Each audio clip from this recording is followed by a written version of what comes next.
Good afternoon, everybody. My name is Dr. Catherine Ludden, and I am Director of Operations for the COVID-19 Genomics Consortium.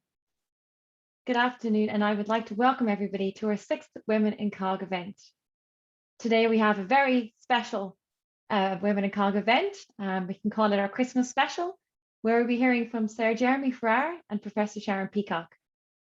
Sir Jeremy Farrar is Director of the Wellcome Trust, and Professor Sharon Peacock is Executive Director of the COVID-19 Genomics UK Consortium. Both Jeremy and Sharon are experts in public health and played a fundamental role in responding to the COVID-19 pandemic. A detailed bio for Sharon and Jeremy is provided on the COG-UK website and on the link for the event today. In the interest of time and getting down to the very interesting discussion ahead, I would encourage everybody to go and read the bio, and that we're going to carry on with the event and letting Sharon and Jeremy describe their backgrounds to us instead.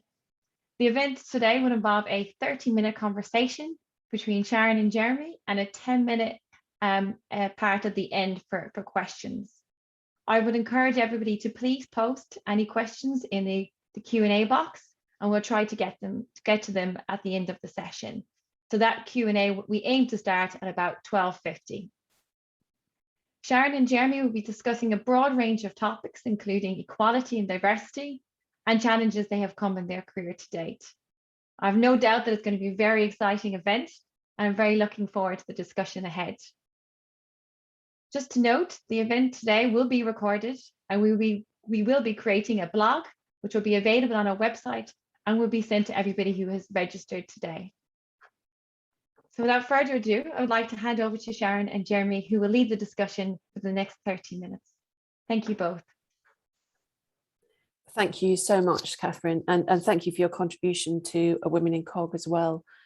So Jeremy, a very warm welcome to our Women in COG series. I'm really delighted that you've agreed to chat to us today, and looking forward to hearing more about your life, really. And I'm aware that actually going right the way back to when you were a small boy, perhaps we can start there. It's always a good place to start in one's discussion.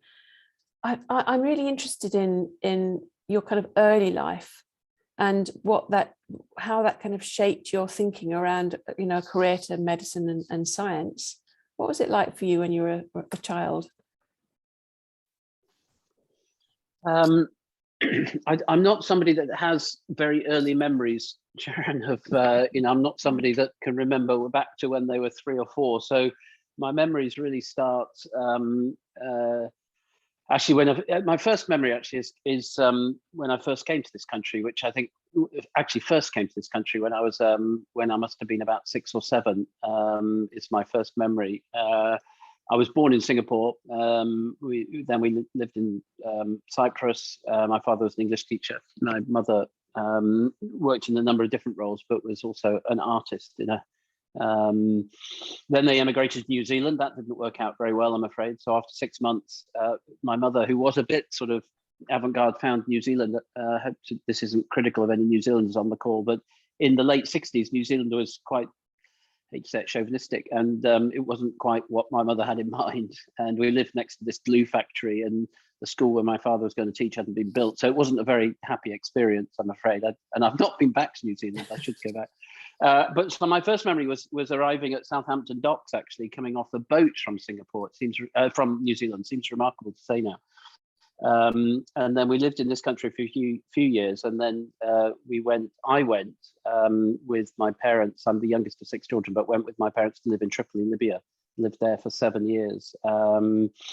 And I do think that those experiences of A, being the youngest child, B, of course, being the youngest, my parents were older than might be commonly the case of somebody of that age. They'd both been very involved in the Second World War. My father was a prisoner of war for 5.5 years. My mother was a driver during the Second World War.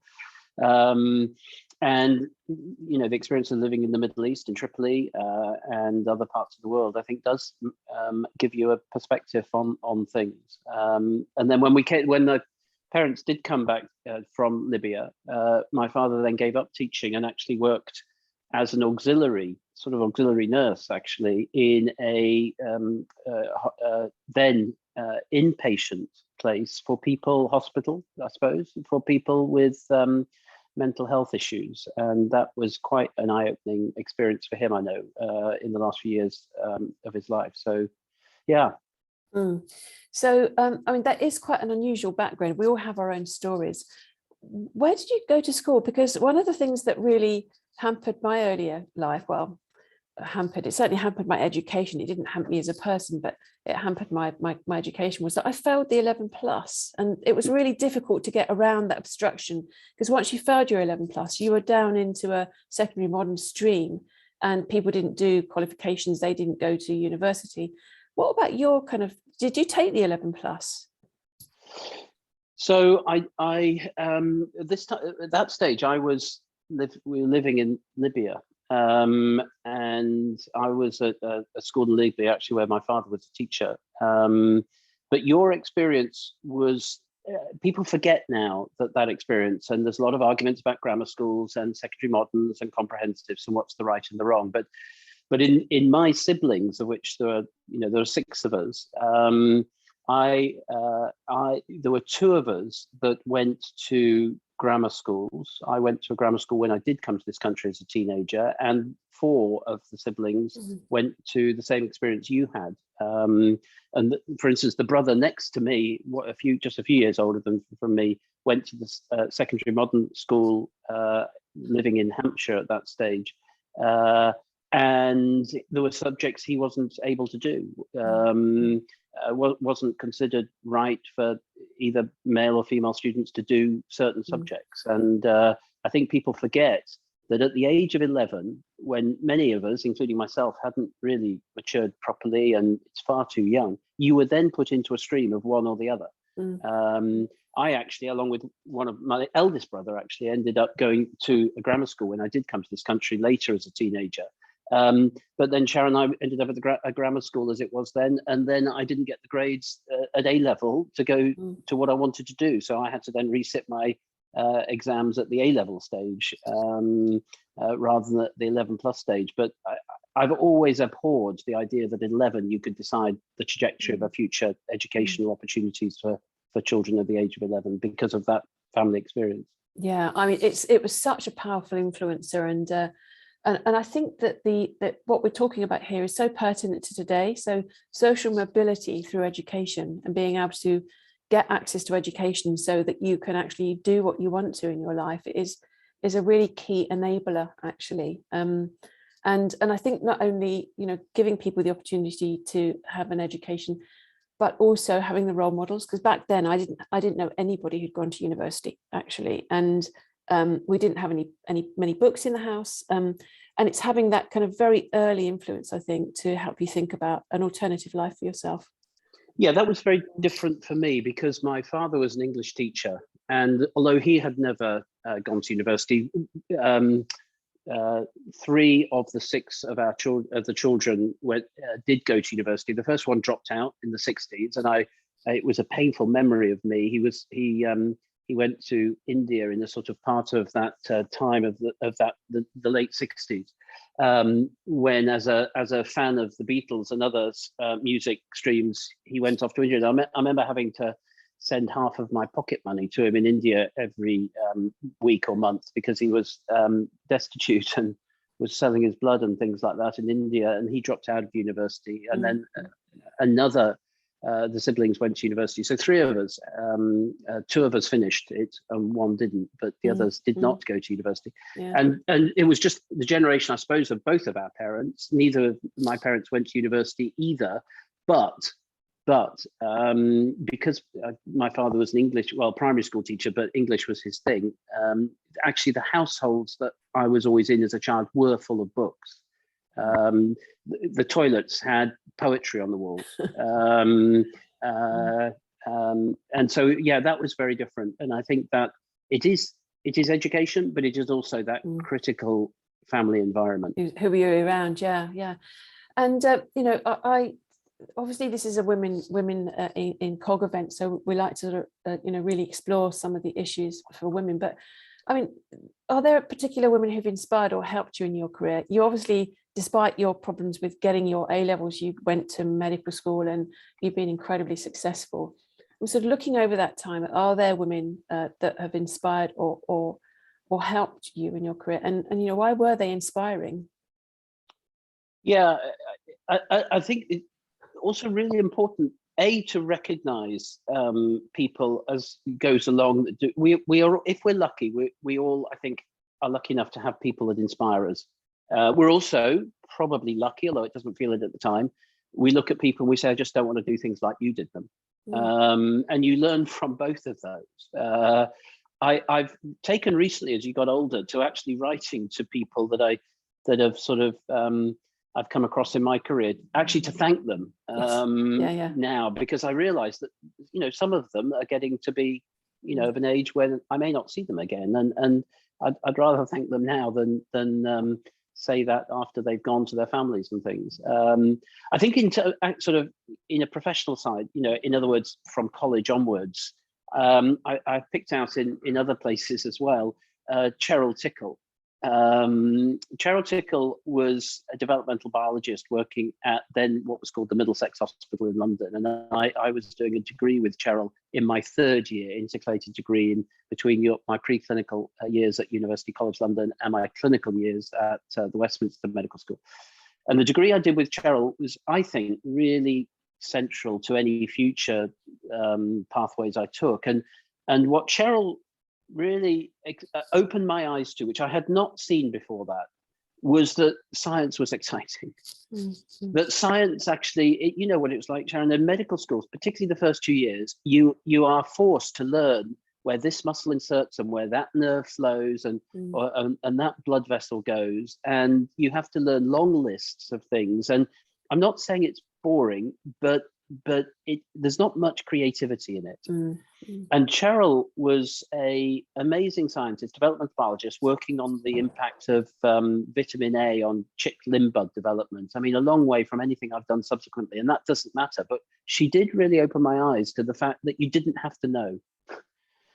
Actually, the most exciting thing was when you didn't know, and that medical science and science generally is about being on the edge of comfort, of not knowing what 10 causes of X, Y, and Z are, but actually pushing the boundaries of that. And she was probably the most creative, sort of open-eyed moment I had in my undergraduate years at college.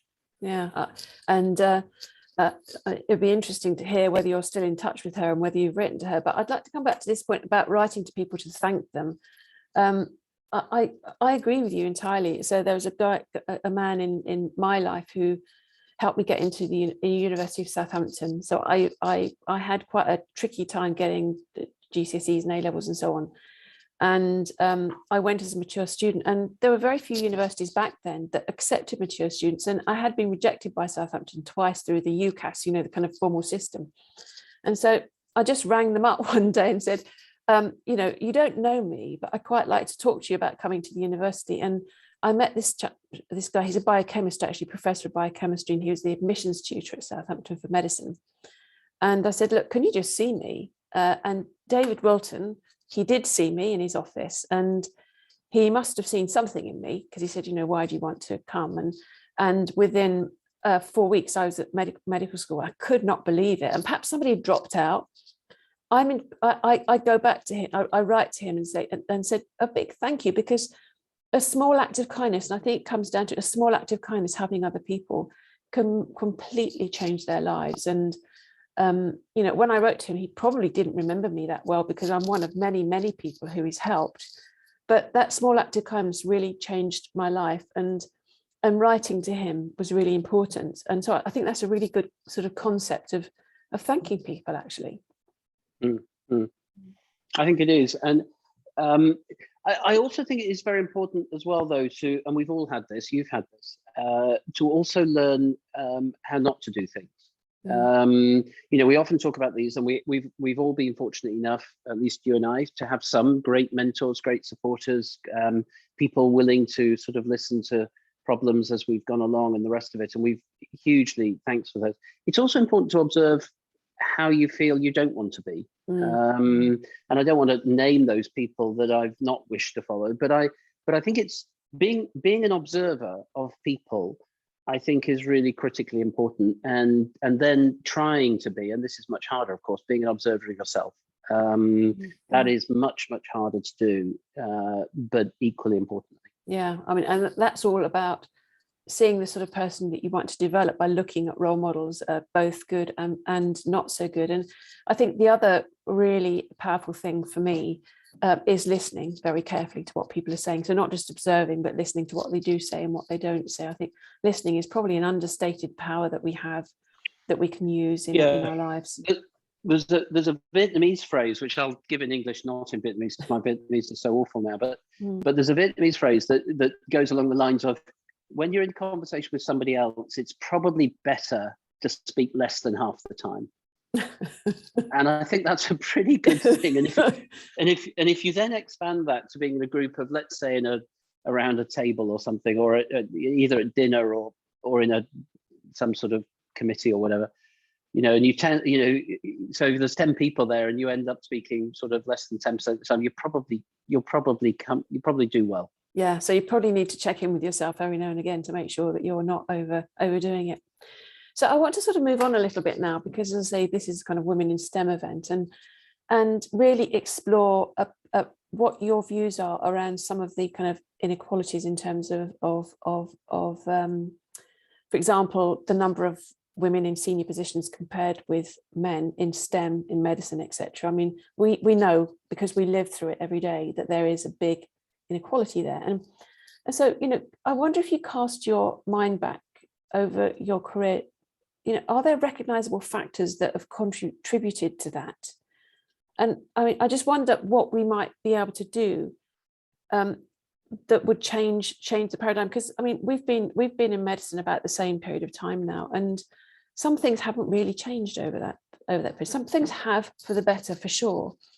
But I wonder if you recognize some factors that could have contributed to this kind of difference, and how we need to get greater opportunity for women at senior levels, really trying to find the solutions as well as observing what the issues might be.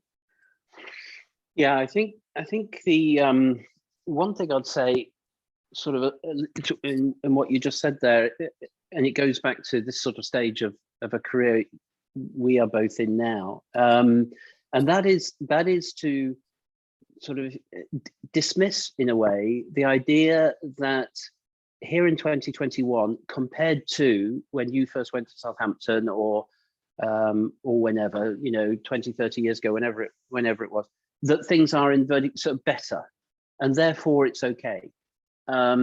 Because I think being better is not enough.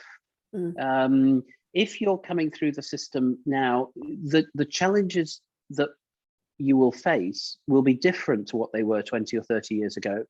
You, having seen them now and having seen them then, may say, well, it was much better now than it was. That's sort of irrelevant, because it is what it is today that matters, not whether it was better in history, worse in history.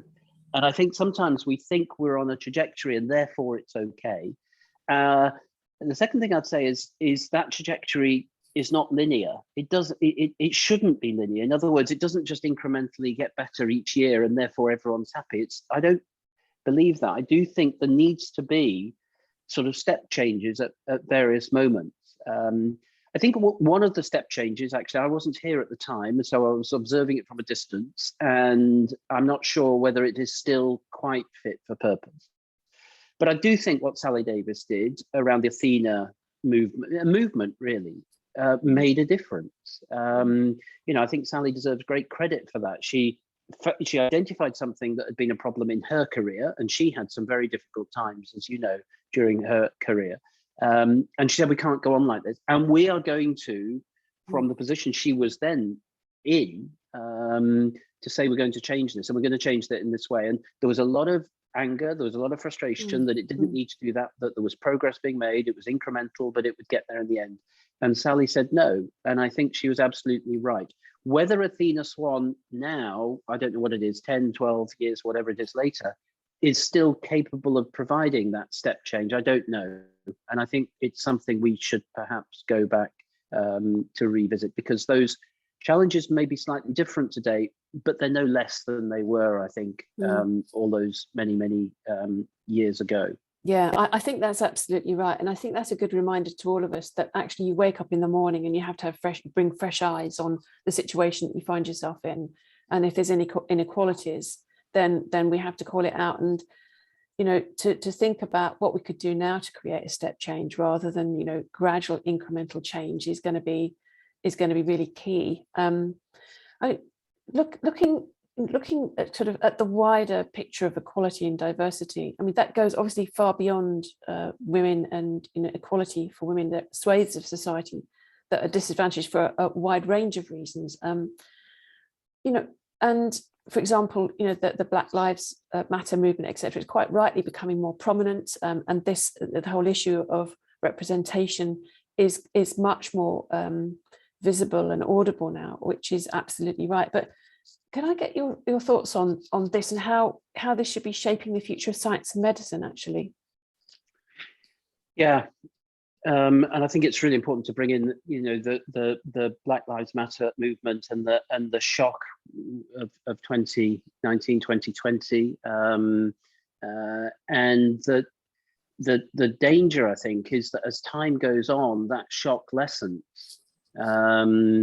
And I mean, I'm speaking here now at Wellcome, and it's to share that when those events happened, there was a tremendous shock at every level of one was thinking at.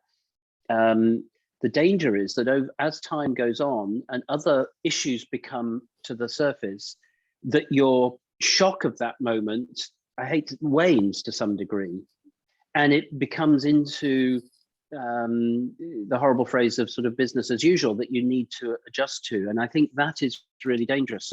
So as an example of that, here at Wellcome, we pushed on and pay tribute here to people like Melanie Keane here, the director of the Wellcome Collection, who really pushed on Wellcome becoming an anti-racist organization, not just about equality, not just about inclusion, but actually actively anti-racist. What I would say is that there was, and I speak for myself here, there was tremendous realization that had to be true, but then actually over time, other events came in, and without meaning it to be, that anti-racist set of principles dropped down the list of priorities over time, for which, you know, I didn't even know that I was doing that, but it did. And somebody actually here at Wellcome called me up on that and said, you know, a year ago, 6 months ago, this was the number one priority. You know, we know COVID, we know all the things that are going on, but it's dropped down. And you haven't spoken about being an anti-racist organization for weeks or months. And they were right. And I think if you don't use those horrific moments to change the way you do things, what happens is you pay attention for a while, then it drifts away, other things happen, and that moment is lost. And that is very, very dangerous. Sorry to go on, Sharon. No, do. The other time when this occurred to me, and I don't know if you remember this, it would be a few years ago now, there was an absolutely shocking image of a young baby, really, child, who had drowned on the coast of the Mediterranean. And it shocked everybody. And yet those events are still happening. And that shock has almost gone. It's almost as if society has rebalanced and said, Black Lives Matter, other events have come up, and almost the shock has gone, and therefore it can fall off the agenda. And I think I know that happened to me. And I didn't talk about being an anti-racist organization for weeks, and that was wrong. Yeah, and I think that people of influence have to talk about this, but everybody has to talk about it. And what I'm really interested in is you talked about somebody calling you out, and obviously they felt empowered to do that. I think that generally people can find it quite difficult to call out poor behaviour, and you know, it was great that your colleague did say we need to be talking about this more. But I mean, how do you call out poor behaviour, or something that you know, when you see something and you think, I can't let that go? What do you do? Firstly, I think we all have to do it. You're absolutely right. We all have to do it, and we all have to be willing to receive that. And the challenge here, I think, Sharon, and these are all sort of personal reflections, so I don't know how true for anybody else this is. We all look at what we do in the sort of the round and do not think we, as in I am racist or in any way against inclusion and diversity. And that may be true for a lot of the days of the week, the hours of the day, the minutes of the day. But when you're tired and you're fed up and you've got 101 things to do, those priorities tend to change a bit. And of course, you probably remember, I see, and I remember, if you like, when I'm being right about some of these issues and really having them at the top of the agenda. What I don't see is that 5, 10, 15% of the time when they're not. And that is what everybody sees. And so therefore, I think we do need to be, this mustn't be something that we sort of do by rote or we do as a list of something. We've got to try and work that this is embedded within our thinking and, very importantly, our actions, the way we communicate, the way we do everything, because it's us. Yeah, absolutely. It's not us on a Tuesday. No. It's not us on a Thursday evening. It's not us when we're feeling rested and well and there's nothing much else going on. It's us all the time. And I think that is the challenge, making it visceral, making it us, rather than something we do. Yeah, and we're all quite complicated as human beings, and there's all sorts of sort of mixed emotions and so on, every day of the week. I mean, I find it much easier to call people out now. In fact, I do call people out, and I'm, I just go for it and very politely sort of point out that whatever's happened or been said, is I will actually call out and discuss. I think that going back to when I was younger, I would have been quite reticent to do that, and I think that learning the art of calling people out, without fearing what implication that has, I think is so important, because if we don't call stuff out, it's not going to get better. If people listen to stuff that they go home and think that was dreadful and they don't call it out, but it might be something that our listeners actually want to talk about. Actually, we're getting towards the point where we're going to take questions in a minute. Is there anything, Jeremy, that you wanted to add to this discussion? Things that you think would be useful to bring to the discussion? With that, just those last comments there, I think this is a really critical role for whoever we are, wherever we are, but we're talking about the two of us at the moment, in some sort of position of leadership. It's an absolute responsibility for us, I think, and we don't do it, I don't do it all the time, is to create an environment by which that calling out, done in the right way, is encouraged and facilitated and let happen. And I did some reverse mentoring here at Wellcome. It was pre-COVID, so it was 2 years ago now.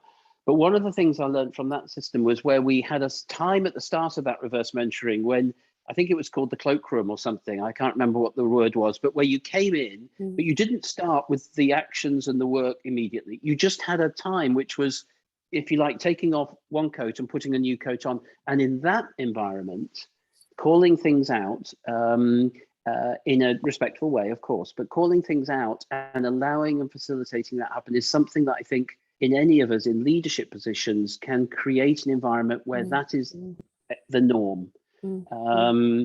Again, so 2 examples of that, without naming people, but people I work with, people who are colorblind can't have PowerPoint slides and things in a certain way because they can't access them. Working with people with dyslexia who can't access papers when they're in such volume that it just becomes impossible. And actually being able to say, it's not right, we're not doing this well enough, just because it's not accessible to me or colleagues. And I think being able to call that out, and us as leaders facilitating that call out and not being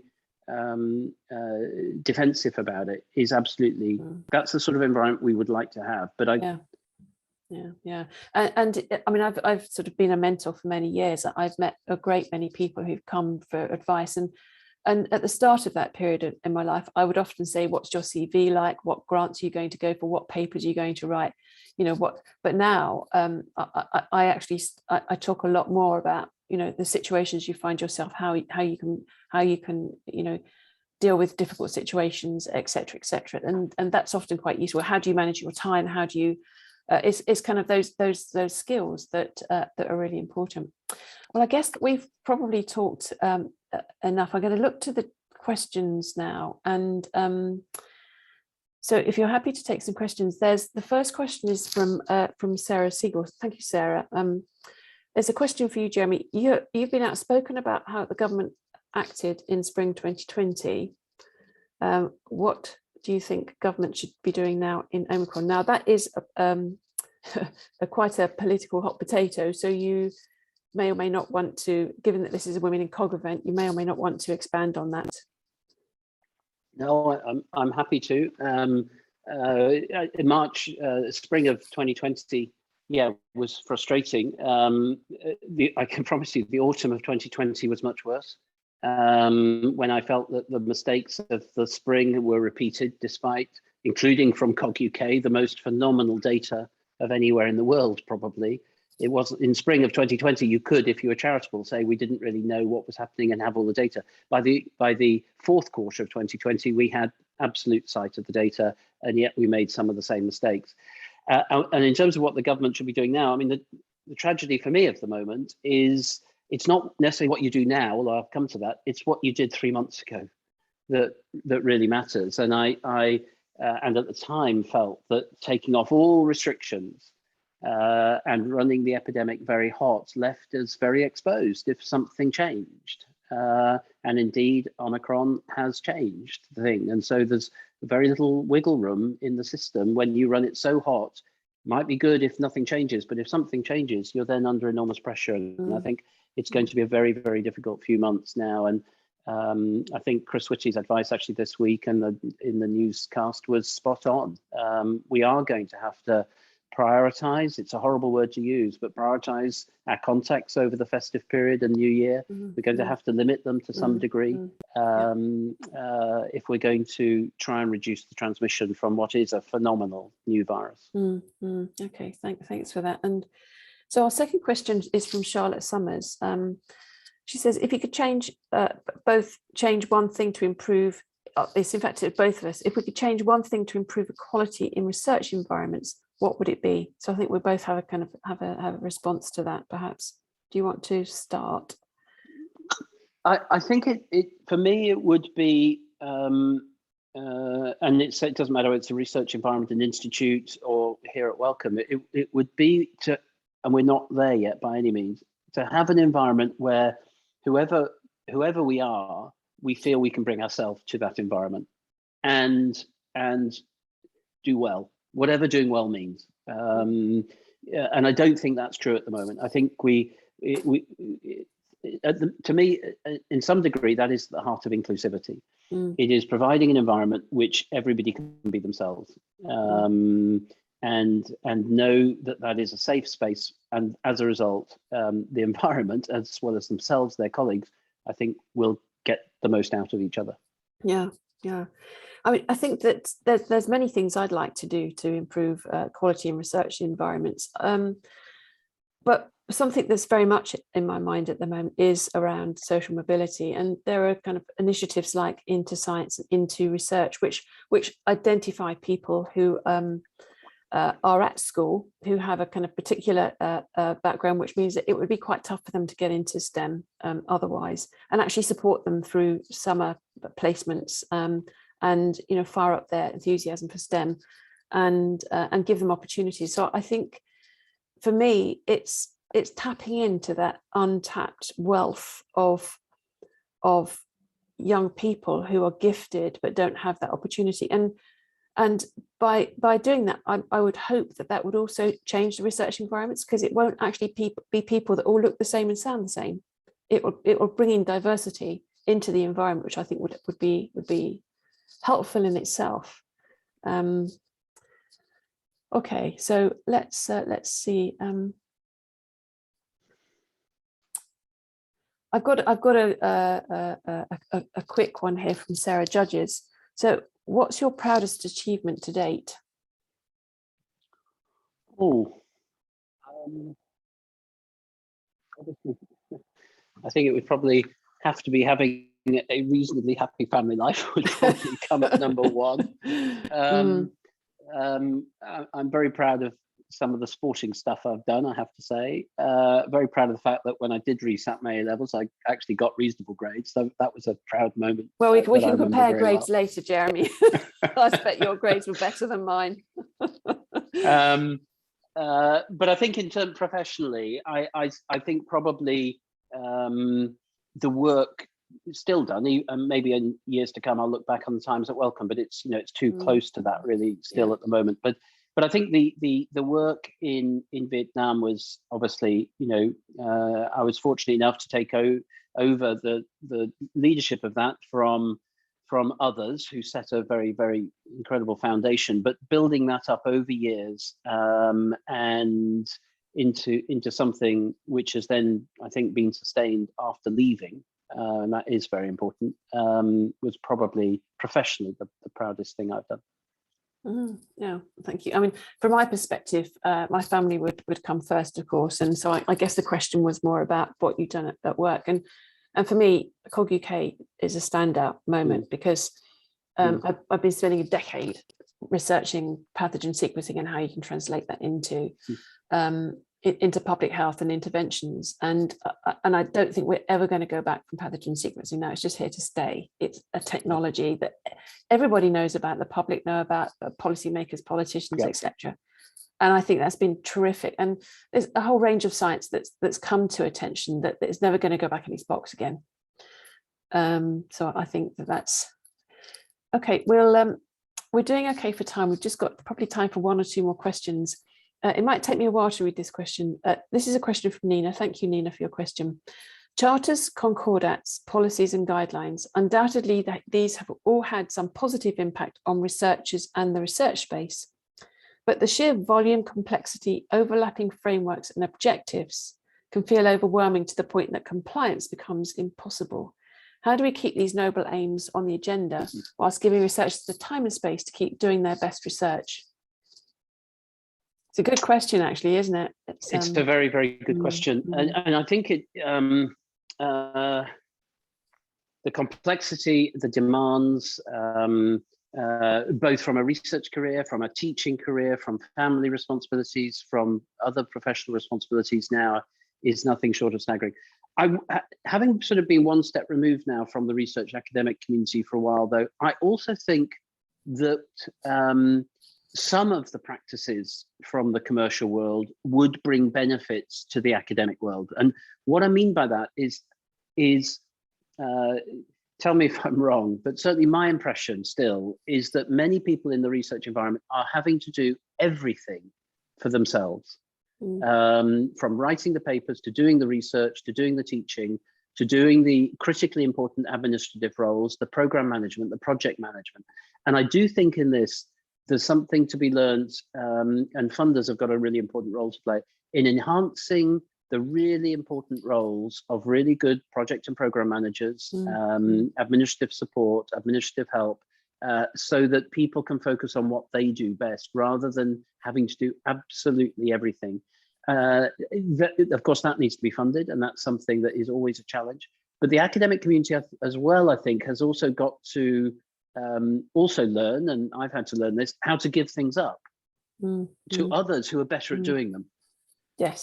There are better people at doing program and project management than me. There are better people at the administrative, and giving those things up rather than thinking you're the only one that can do it well enough, I think is something that the research community could perhaps learn from the commercial world. And then, including funders and universities, have then got to put those structures in place so that people are not having to do 24/7, which is a lot of the work of the moment. Yeah. No, I do agree with that. And what we've seen in the pandemic is actually a different approach to science, team science, people coming together with different skills, working together. And that team science really has to be preserved, and it's not easy because it doesn't fall into the standard funding paradigm that we have at the moment, does it? So it was done in times of emergency. And I think also the other thing that has been really important is data sharing, open data access, giving everything away before you've had the chance to write your paper in, you know, a highly prestigious journal. And that kind of philosophy, we have to try and encapsulate and preserve that somehow, where people have you know, different roles in the team playing to their own strength. That's going to be I mean, and as you know, a key funder yourself, I mean, Jeremy, that's going to be quite a challenge, I think, looking at that model. Yeah, it's also why I'm always have been, and from my time in Vietnam, a real believer in core facilities. I think one of the challenge of the research community now is that everything is on short-term grants. There is almost no spare capacity, and so people are chasing short-term science, I think, and short-term grants, and that's how they're being judged, both by the academic, by the university, and inevitably to some degree by funders as well. Yeah, and with the funding strategy at Wellcome, I'm sure there'll be a lot of interest to see whether, you know, that's able to perhaps change that paradigm a bit. You talked a moment ago about giving up things that, you know, and not just keeping everything to yourself, but giving up to facilitate other people's careers, which is really important.